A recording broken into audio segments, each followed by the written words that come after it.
അങ്ങനെ ആ കാര്യത്തിലും ഒരു തീരുമാനമായിരിക്കുന്നു. ഘടകകക്ഷികൾ ആവശ്യപ്പെട്ടിട്ട് പോലും മുഖ്യമന്ത്രി പിണറായി വിജയന് ഒരു കുലുക്കവുമില്ല.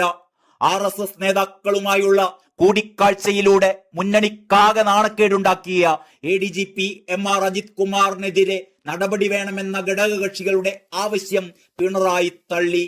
LDF യോഗത്തിൽ അജണ്ട വെച്ച് ചർച്ച ചെയ്യണമെന്ന് RJD ആവശ്യപ്പെട്ടെങ്കിലും അന്വേഷണം തീരട്ടെ എന്നായിരുന്നു മുഖ്യമന്ത്രി നിലപാട് സ്വീകരിച്ചത്. RSS നേതാവിനെ കണ്ടതുകൂടി അന്വേഷിക്കാമെന്നും നടപടി അതിനുശേഷം എടുക്കാമെന്നും മുഖ്യമന്ത്രി യോഗത്തിൽ പറഞ്ഞു. അജിത് കുമാറിനെതിരെ നടപടി വേണമെന്ന് CPI-യും LDF യോഗത്തിൽ അതിശക്തമായി ആവശ്യപ്പെട്ടു എന്നാണ് വിവരം. ബിനോയ് വിശ്വം, വർഗീസ് ജോർജ്, PC ചാക്കോ എന്നിവർ അജിത് കുമാറിനെതിരെ നടപടി വേണമെന്ന് ശക്തമായി വാദിക്കുകയുണ്ടായി.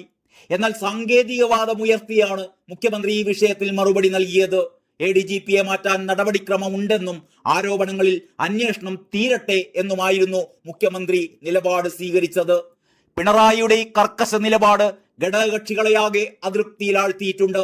ഈ നില തുടർന്നാൽ മുന്നണിക്ക് നേരിടേണ്ടി വരിക വലിയ ജനരോഷമായിരിക്കും എന്നാണ് CPI ഉൾപ്പെടെയുള്ള ഘടകകക്ഷികൾ തിരിച്ചറിയുന്നത്. മുന്നണി വിടുന്ന കാര്യത്തെക്കുറിച്ച് പോലും ഇവർ ചിന്തിച്ചു തുടങ്ങി എന്നാണ് ലഭിക്കുന്ന വിവരം. ADGP MR അജിത് കുമാറിനെ മാറ്റുന്നത് മന്ത്രിസഭാ യോഗത്തിലും ഇന്ന് ചർച്ചയായിരുന്നില്ല. അതിനിടെ 4 ദിവസത്തെ അവധി ADGP പിൻവലിച്ചു. വിവാദം മുറുകുന്നതിനിടെയാണ് ശനിയാഴ്ച മുതൽ 4 ദിവസം അവധിയെടുക്കാനുള്ള തീരുമാനം അജിത് കുമാർ മാറ്റിയത്.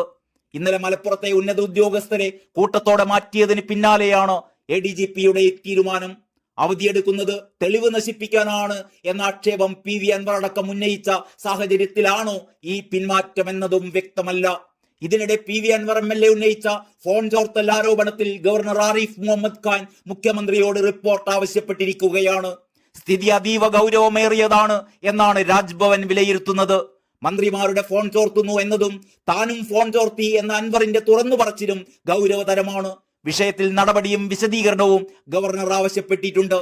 അൻവറിന്റെ ആരോപണം സർക്കാരിനെതിരെ ആയുധമാക്കുകയാണ് ഗവർണറുടെ കത്തിൽ സർക്കാരിനും അൻവറിനും ഒരേപോലെ വിമർശനമുണ്ട്. പോലീസ് ഉദ്യോഗസ്ഥരും ക്രിമിനലുകളും തമ്മിൽ അവിശുദ്ധ ബന്ധമുണ്ടെന്ന് തെളിയുകയാണ്. അൻവറിനെതിരെയും കേസെടുക്കണമെന്നും സ്വന്തം നിലക്ക് ഫോൺ ചോർത്തിയതും ഗുരുതര കുറ്റമാണെന്നും ഗവർണറുടെ കത്തിൽ പറയുന്നു. പുറത്തു വന്ന സംഭാഷണങ്ങളിൽ പോലീസിനുള്ള ക്രിമിനൽ ബന്ധം വ്യക്തമാണ് എന്നും ഗവർണറുടെ കത്തിൽ പറയുന്നുണ്ട്.